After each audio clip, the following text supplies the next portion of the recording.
First, thank you to our witnesses for being here today. You offer a wide and deep expertise in international financial institutions and global economics, and we look forward to your insights. Over the past year, in an effort to rein in the decades-high levels of inflation sparked by the reckless government spending, central banks shifted from a prolonged period of extraordinary monetary policy ease to one of aggressive monetary tightening. The Reserve, the European Central Bank, and the Bank of England all increased interest rates at the fastest pace in decades, while also withdrawing liquidity by not rolling over a meaningful part of their large bond portfolios. One consequence has been that 60% of low-income countries now face debt distress, meaning that there is a risk they may be unable to meet their financial obligations without debt restructuring or debt forgiveness, especially as global economic growth slows. This perilous international economic situation makes today's hearing especially timely and relevant.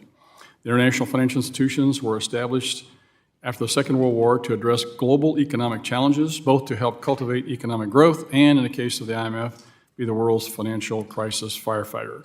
However, many now question whether these organizations remain up to or even focused on their core responsibilities. There are two major reasons for this. First, China has played a growing and uncoordinated role, providing funding far beyond what could be provided by traditional sources for white elephant projects that sink countries into debt traps. At least 65 countries owe China lenders more than 10% of their external debt. When countries enter financial distress, these large levels of opaque Chinese debt impede restructuring attempts, as the Chinese refusal to cooperate in the process leads to fears that any support will just flow to Chinese creditors rather than helping to resolve the borrowing nation's economic crisis. Ironically, at the same time, the World Bank continues to loan China more than $1 billion annually, and China remains one of the bank's largest debtors. China is also by far the largest beneficiary of World Bank spending. The GAO recently released a study entitled World Bank, Borrower Countries' Contracts to Businesses in the U.S. and to Entities Potentially on U.S. Sanctions or Other Lists of Concern. That's a mouthful, which I would like to ask unanimous consent to submit for the record right here. The study found that between 2017 and 2021, Chinese companies won about 29% of all World Bank contract dollars.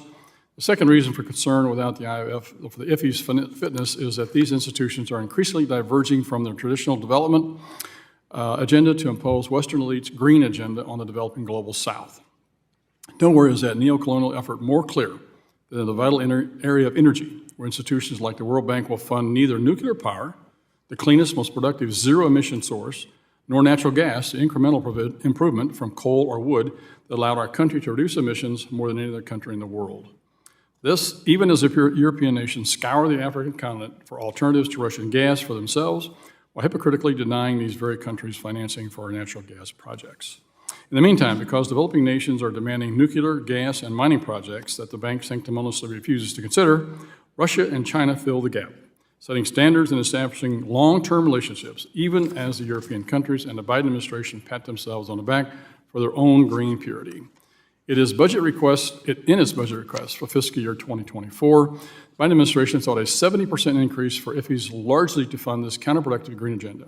This Congress needs to take a hard look at how such an investment would possibly help hardworking American taxpayers, whether it would instead help Russia or China.